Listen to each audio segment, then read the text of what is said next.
Minnesota law enforcement agencies will receive training on roadside tests to determine if someone is under the influence of drugs while driving.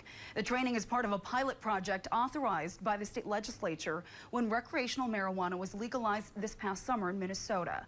Where currently there is no roadside tests available for cannabis in the same way a breathalyzer test can detect alcohol.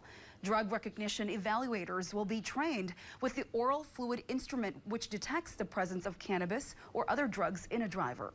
During the pilot, results gathered from the test will not be admissible in court.